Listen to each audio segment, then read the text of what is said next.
Hello friends, जैसा कि हमारा अभी होल नंबर चैप्टर चल रहा है। लास्ट वाले वीडियो में हमने 3 प्रॉपर्टीज पढ़ ली थी होल नंबर की, that is closure property, commutative property and associative property. आज जो हम पढ़ने वाले हैं इस वीडियो में वो है हमारी distribution of multiplication over addition for whole number. तो ये थोड़ी डिफिकल्ट प्रॉपर्टी है, इसलिए हम पहले इसको डायरेक्ट पढ़ने से पहले हम थोड़ा सा एक कंसेप्ट पढ़ेंगे जो कि आपकी बुक में भी दिया हुआ है, आप देख सकते हैं वहां पर भी। थोड़ा सा उसको समझ लेते हैं क्या है ये कंसेप्ट, उसके बाद हम इस प्रॉपर्टी को डिफाइन करेंगे। तो आइए चलते हैं इसको समझने के लिए। एक ये ग्रिड दिया हुआ है, तो इसमें क्या है, बॉक्सेस बने हुए हैं। अब मुझे आप ये काउंट करके बताइए कि ये बॉक्सेस कितने हैं। ऑब्वियस सी बात है, जब हमारे पास इतने सारे बॉक्सेस होते हैं तो हम क्या करते हैं, डायरेक्ट हम इस तरीके से काउंट नहीं करते हैं इसको। हम क्या करते हैं, पहले इसकी रोज देख लेते हैं कितनी है। ये जो ये वाली होती है ना, ये वाली, ये होती है रोज, ये है रोज, ये ऐसे, ये रोज हो गई। और जो ये लंबी वाली होती हैं ये होती हैं कॉलम्स, ये वाली ये हो गई कॉलम्स। तो अगर हमें सिर्फ रोज कितनी है और कॉलम्स कितने हैं ये हमें पता लग जाए तो हम ये काउंट कर सकते हैं, मींस इसको कैलकुलेट कर सकते हैं कि ये कितने बॉक्सेस हैं। इसके लिए हम क्या करेंगे, फर्स्टली हम क्या करेंगे, पहले हम काउंट कर लेंगे कि रो हमारी कितनी है, कितनी रोज है इसमें। 1 रो है, 2 रो, 3 रो, 4 रो और 5 रो। ओके, तो हमारी कितनी रोज है, 5 रोज। अब इन 5 रोज में कितने बॉक्सेस है, 1 2 3 4 5 6 7 8 9। तो एक रो में कितने बॉक्सेस है, 9 बॉक्सेस है। तो हम इस तरीके से कर सकते हैं, ये 9 हो गए, इस वाले में भी 9 है, इस वाले में भी 9 है, इसमें भी 9 है और इसमें भी 9 है। या तो हम यूं करें कि 9 को 5 बार प्लस कर ले, ठीक है, तो हमारे सारे आ जाएंगे कितने बॉक्सेस है। नहीं तो हम क्या करते हैं, जब एक ही नंबर को हम बार बार रिपीट करते हैं प्लस करने के लिए, तो उसका शॉर्टकट क्या होता है हमारे पास, उस नंबर को हम कितनी बार रिपीट हो रहा है उससे मल्टीप्लाई कर देते हैं, यही होता है। तो हमारे पूरे नंबर ऑफ बॉक्सेस आ जाएंगे इसमें। 9999 को बार बार प्लस करने से अच्छा है हम 9 को उतनी बार, जितनी बार 9 आ रहा है उससे मल्टीप्लाई कर देंगे। तो ये आंसर क्या आएगा इसका आंसर आएगा 45। तो या तो हम इस तरीके से इसको काउंट करके निकाल सकते हैं, अदरवाइज हम क्या करें, एक ये तो छोटे नंबर हैं फिर भी हमने इसको मल्टीप्लाई कर दिया। अगर मान लेते हैं बहुत सारे होते हैं तो उस केस में हम क्या कर रहे हैं, हम एक काम करते हैं, इस पूरे ग्रिड को हम 2 ग्रिड में डिवाइड कर देते हैं। 2 ग्रिड में डिवाइड कर दिया। अब हमने क्या करा, रोज तो उतनी ही रही हमारे पास, 5 ही हैं, 1 2 3 4 5 रोज ही हैं। इसमें भी 1 2 3 4 5 रोज ही हैं। लेकिन हमने क्या करा, जो हमारे कॉलम थे ना वो हमने कम कर दिए। इसमें हमने रहने दिए 1 2 3 4 5 6 कॉलम रहने दिए। और इसमें हमने कितने रहने दिए, 1 2 3। तो 6 + 3 हो गए 9, हैं तो पूरे उतने ही, तो हमारे बॉक्सेस तो उतने ही आने चाहिए, लेकिन हमने इसको डिवाइड कर दिया, हमने इसको काट दिया। एक तरीके से हम कह सकते हैं कि अगर ये लिखा हुआ है हमारे पास तो हम इसको कैसे लिख सकते हैं, 9 को हमने काट के, सॉरी 6 + 3 कर दिया, ऐसा कर दिया हमने पिक्चर के हिसाब से। अब हम इसको, जैसे हमने इसको कैलकुलेट किया था ना, अब हम इसको अलग अलग कैलकुलेट करके देखते हैं। हमारा आंसर सेम आना चाहिए क्योंकि हमने इसी ग्रिड को काटा है और बॉक्सेस हमारे पास उतने ही हैं। तो हम इसको करके देखते हैं। तो जैसे कि हमारे पास रोज है 5, 1 2 3 4 5 को हम क्या करेंगे, जितने भी हमारे पास कॉलम्स हैं उससे मल्टीप्लाई कर देंगे। यही किया ना हमने, 5 को कितने कॉलम्स थे हमारे पास, 9 कॉलम्स थे, 1 2 3 4 5 6 7 8 9, 9 से मल्टीप्लाई कर दिया था। इसी तरीके से हम इसमें जितने कॉलम है उससे मल्टीप्लाई कर देंगे। कितने हैं? 6 से मल्टीप्लाई कर दिया। क्या आंसर आया? 5 6 30। अब इसका इसी तरीके से करते हैं। रोज हमारे पास 5 ही है, तो 5 को हम किससे मल्टीप्लाई करेंगे? जितने हमारे पास कॉलम्स है 1 2 3। अब इसका क्या आंसर आया? 5 3 15। अब इन दोनों के आंसर को हम क्या करते हैं? प्लस कर देते हैं, क्योंकि हमने इसको तोड़ दिया था, अलग अलग कर दिया था, तो अब हमें प्लस भी करना पड़ेगा ना, ताकि हमें ये सेम आंसर मिले। 30 प्लस 15, 30 यहां से आ गया, 15 यहां से आ गया, दैट इज 45। तो देखो सेम आंसर आया, यहां भी 45 आया और यहां भी 45 आया। ये हमने किया किस लिए? ये हमने इसलिए किया है ताकि हमें 5 को 9 से ना मल्टीप्लाई करके हमें 5 को यहाँ पे 6 से कम नंबर से मल्टीप्लाई करना पड़े और यहाँ पे भी कम नंबर से मल्टीप्लाई करना पड़े। और प्लस तो आसान होता ही है, बाद में हमने प्लस कर दिया, तो आंसर हमारा सेम आया है। अब हमने ये कंसेप्ट पढ़ लिया, अब मैं इसकी आपको पूरा बताती हूँ कि ये डिस्ट्रीब्यूशन प्रॉपर्टी होती क्या है। ये कहती है कि अगर इस तरीके से कोई इक्वेशन लिखी है तो वो किसके बराबर है?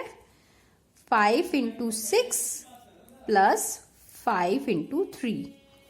तो ये क्या कह रही है?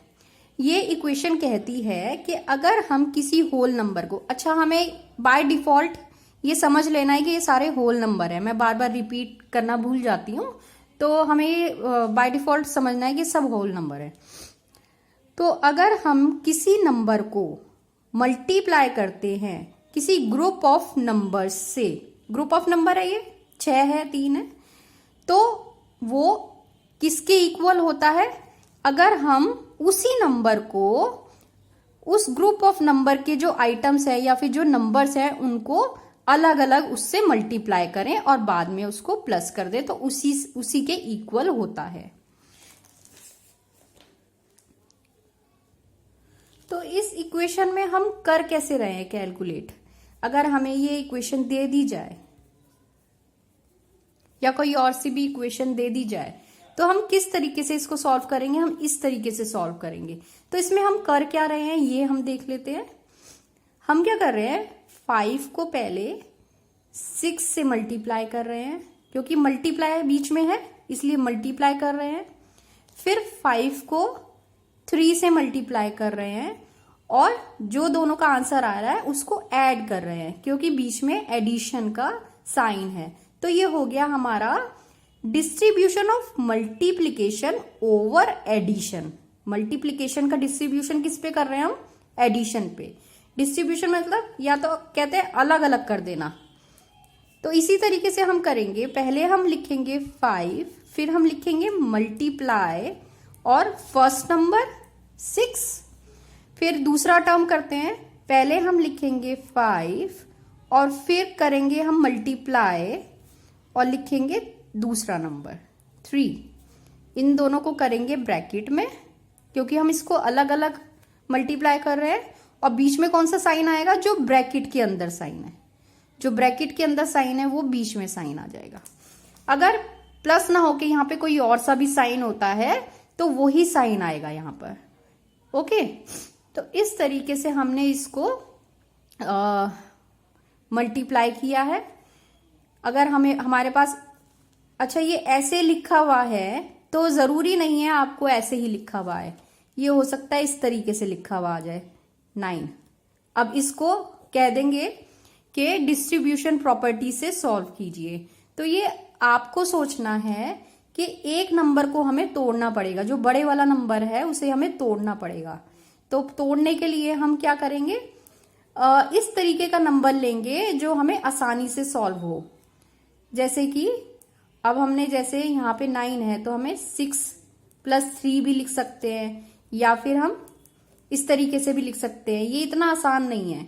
अगर 9 है तो हम इसे 10 - 1 भी लिख सकते हैं। तो ये आसान है, 5 को 10 से मल्टीप्लाई करना, 5 को 1 से मल्टीप्लाई करना। लेकिन इस केस में क्या होगा? जैसे हमने यहाँ पे प्लस किया था तो हम तो प्लस वाला पढ़ रहे हैं सिर्फ, लेकिन मैं वैसे ही आपको इन्फॉर्मेशन के लिए बता रही हूं कि अगर यहाँ पे माइनस है तो यहाँ पे प्लस की जगह माइनस साइन आ जाएगा। ओके, अब हम क्या करते हैं, एक क्वेश्चन ले लेते हैं, इसका सॉल्व करते हैं उसको और देखते हैं किस तरीके से ये वर्क कर रहा है। तो ये हमारा बुक का ही क्वेश्चन है, एग्जाम्पल है 5। ये हम पढ़ते हैं, क्या लिखा है इसमें, the school canteen charges ₹20 for lunch. Lunch के लिए स्कूल कैंटीन 20 रुपए लेता है, एंड ₹4 फॉर मिल्क, और दूध के लिए 4 रुपीज लेता है, फॉर ईच डे, हर एक दिन। How much money do you spend in 5 days on these things. 5 दिन में आपके कितने पैसे इसमें खर्च हो जाएंगे, जब हमें 2 चीजें दी हुई हैं। ओके, तो हम इसको 2 तरीके से कर सकते हैं। हम इसको भी 2 तरीके से कर सकते हैं। जिस तरीके से हमने अपने डायग्राम को 2 तरीके से किया था, उसी तरीके से इस क्वेश्चन को भी हम 2 तरीके से करेंगे। फर्स्ट वे क्या है हमारा, फर्स्टली तो हम लिखेंगे cost of lunch for 5 days। 5 दिन के लिए हम निकालते हैं। एक दिन का कितना पैसे थे, 20 रुपए।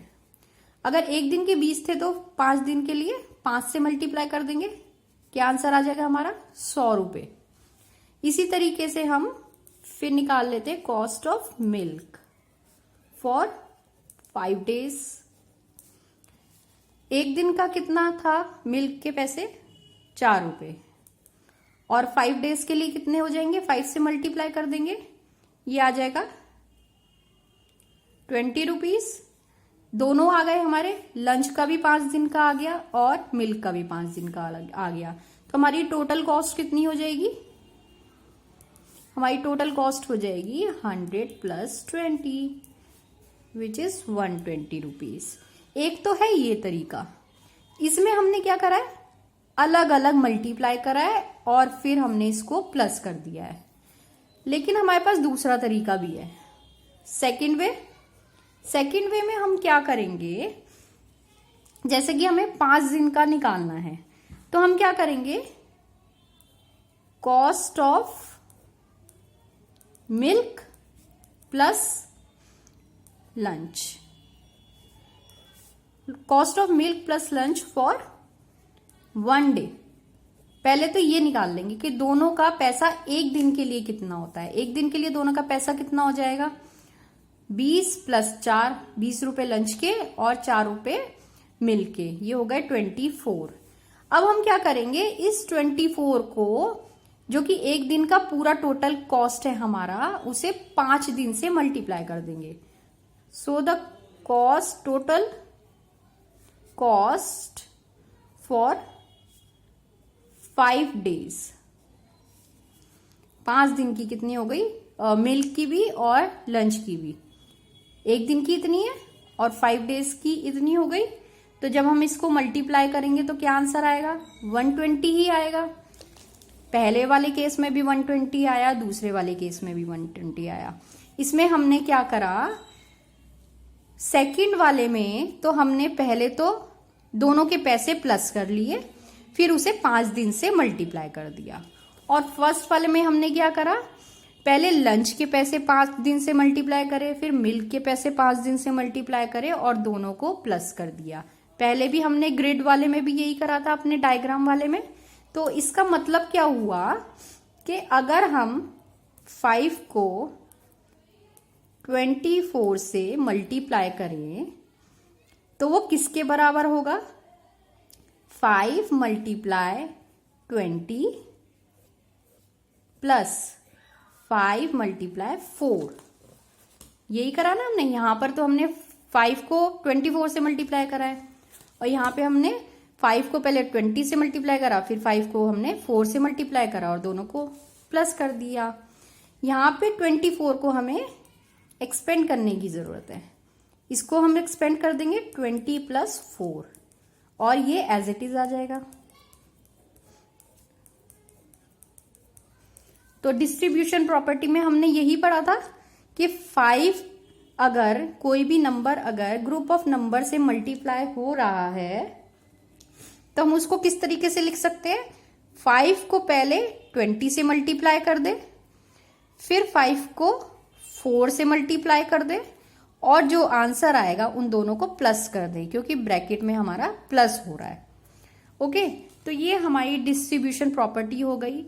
आप इसके 3-4 क्वेश्चंस करिए, तभी आपको ये समझ में आएगा। ये थोड़ा सा डिफिकल्ट है, इसलिए मैंने आपको एक क्वेश्चन करके दिखाया है। और भी आप क्वेश्चन की प्रैक्टिस करिए तो आपको ये अच्छे से समझ में आ जाएगा। ये क्या हो रहा है, बस इस नंबर को हम डिस्ट्रीब्यूट कर रहे हैं दोनों नंबर पे, पहले इस नंबर पे फिर इस नंबर पे। इसका मतलब ये है। लेकिन आपको क्वेश्चंस इस तरीके से नहीं आएंगे। आपको क्वेश्चन किस तरीके से आएंगे? इस तरीके से आपको ये दे दिया जाएगा, इस टाइप का नंबर दे दिया जाएगा, और आपको कहा जाएगा कि डिस्ट्रीब्यूशन प्रॉपर्टी यूज करके इसको सॉल्व करिए। तो आपको पहले बड़े वाले नंबर को एक्सपेंड करना पड़ेगा। बड़े वाले नंबर को एक्सपेंड भी इस तरीके से करना पड़ेगा कि जीरोस वाले में आए, क्योंकि जीरोस वाले से जो अब हम मल्टीप्लाई करते हैं ना तो आसान होता है। तो इसको अगर हम जीरोस वाले में करें तो क्या आएगा? 20 + 4। इसी तरीके से अगर आपको आ जाए कि 5 को मल्टीप्लाई करना है 110 से, और इसके लिए आप डिस्ट्रीब्यूशन प्रॉपर्टी को यूज कीजिए, तो इसको हम एक्सपेंड कैसे करेंगे? इसको करेंगे ऐसे, मैं आपको करके दिखा देती हूँ, पूरा सॉल्व नहीं करूंगी, करके दिखा देती हूँ। 5 मल्टीप्लाई, इसको कैसे लिखे कि ये जीरोस वाले में आ जाए? ये क्या है? 110। तो हम 100 + 10 कर देंगे, हो गया 110। अब बताइए कि ये ज्यादा आसान है या फिर इसको इससे मल्टीप्लाई करना और इसको इससे मल्टीप्लाई करना आसान है? जीरोस वाले से हमेशा मल्टीप्लाई करना आसान होता है, इसलिए हम जीरोस वाले में इसको कन्वर्ट कर देते हैं। अब इसको हम खोल के कैसे लिख देंगे? इस तरीके से। कैसे? पहले तो इससे मल्टीप्लाई कर देंगे, 5 × 100 ब्रैकेट, फिर 5 को इससे मल्टीप्लाई कर देंगे, 5 × 10 ब्रैकेट, और बीच में क्या साइन आएगा? ये वाला जो ब्रैकेट में। इस तरीके से इसको सॉल्व कर देंगे तो फटाफट हो जाएगा ना। ये तो हम बिना सॉल्व करे मतलब लिखे भी कर सकते हैं। 5 को 100 से करा तो 500 आ गया, 5 को 10 से करा तो 50 आ गया, 500 + 50 हो गया ना हमारा 550। तो इस तरीके से हमें ये सॉल्व करने हैं क्वेश्चंस। ये और क्वेश्चंस जरूर आते हैं, डिस्ट्रीब्यूशन के क्वेश्चंस जरूर आते हैं, तो इसकी प्रैक्टिस जरूर करें। हमारी एक और प्रॉपर्टी बच गई है जिसका नाम है आइडेंटिटी, वो हम देख लेते हैं।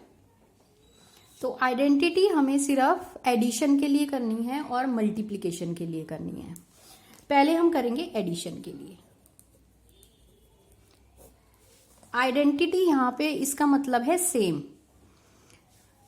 तो यहां पे आप मुझे पहले ये बात बताइए कि जब हम होल नंबर लिखते हैं 1 2 3 4 5 इस तरीके से, तो क्या इन नंबर्स में कोई ऐसा नंबर होता है जिसे हम दूसरे नंबर से प्लस करें, ऐड करें, और वही नंबर आ जाए? वही मतलब जिसमें हम प्लस कर रहे हैं उस नंबर को। तो होता है यहां पर। ये बताइए, अगर मैं 0 को किसी में भी प्लस करूं, 1 में प्लस करूं, तो क्या आएगा? सेम 1 ही आ जाएगा, वही नंबर आ गया जिसमें मैंने प्लस करा। मैं 0 को अगर 4 में प्लस करूं तो क्या आएगा? 4 ही आ गया, सेम आ गया। अगर मैं 0 को 110 में प्लस करूं तो क्या आएगा? 110 ही आएगा। तो ये प्रॉपर्टी यही कहती है कि हमें एक ऐसा नंबर चाहिए जो हम किसी भी होल नंबर में अगर प्लस करें तो वो ही होल नंबर आ जाए। तो वो नंबर हमारा क्या होता है? वो नंबर होता है हमारा आइडेंटिटी फॉर एडिशन। तो एडिशन के लिए आइडेंटिटी क्या है? 0 है हमारी addition identity in whole number. क्योंकि अगर हम 0 को किसी में भी प्लस करते हैं तो वो सेम नंबर दे देता है, आइडेंटिकल नंबर दे देता है। आइडेंटिकल मतलब पता है ना क्या होता है? आइडेंटिकल मतलब सेम नंबर। तो अगर हम 0 को किसी भी नंबर में, किसी भी होल नंबर में प्लस कर देंगे तो वो हमें आइडेंटिकल नंबर दे देगा। आइडेंटिकल मतलब वही सेम नंबर दे देगा। इसलिए हमारी एडिशन के लिए आइडेंटिटी क्या होगी इन होल नंबर, वो होगी हमारी 0। तो ये हो गई हमारी डेफिनेशन।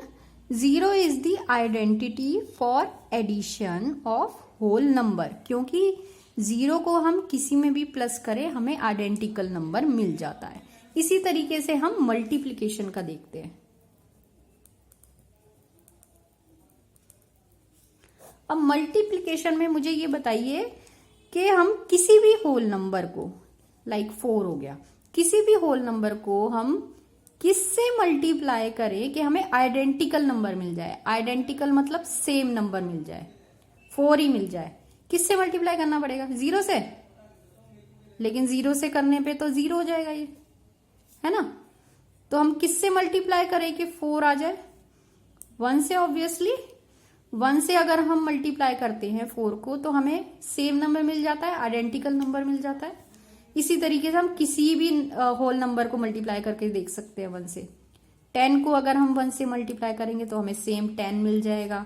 101 को हम मल्टीप्लाई करेंगे 1 से तो हमें वही सेम मिल जाएगा। तो इसमें क्या है, 1 आइडेंटिटी है। 1 से हम किसी भी होल नंबर को मल्टीप्लाई करेंगे तो हमें आइडेंटिकल नंबर मिलेगा। इसलिए 1 हमारी आइडेंटिटी है for multiplication in whole number. तो हम कह सकते हैं कि 1 is the identity for multiplication of whole number. तो दोनों हमें समझ में आ गए यहां पर कि एडिशन के केस में 0 आइडेंटिटी होती है, क्योंकि 0 को ही ऐड करके किसी भी नंबर में हमें सेम नंबर मिलता है। और मल्टीप्लिकेशन के केस में 1 हमारी आइडेंटिटी होती है, क्योंकि 1 से ही मल्टीप्लाई करके किसी भी नंबर को हमें सेम नंबर मिलता है। तो यहाँ पे हमारी प्रॉपर्टीज सारी खत्म हो गई हैं। आप इनको रिवाइज कीजिए अच्छे से। ये प्रॉपर्टीज बहुत जरूरी है। जैसा कि मैंने कहा है, अभी हमने होल नंबर के लिए पढ़ा है। आगे वाले चैप्टर्स में और भी काफी सारे नंबर्स होते हैं, टर्म्स होती हैं, जिनकी हमें यही सेम प्रॉपर्टीज पढ़नी पड़ती हैं। तो वो अलग तरीके से रिएक्ट करती है, यहाँ पे अलग तरीके से रिएक्ट कर रही हैं। तो अगर हमें एक बारी कंसेप्ट समझ में आ जाएगा कि ये प्रॉपर्टीज एक्चुअली में होती क्या है, तो हमें आगे चल के प्रॉब्लम नहीं होगी। तो आगे हम इन्हीं पे बेस्ड हमारी एक्सरसाइज करेंगे। तब तक के लिए बाय बाय।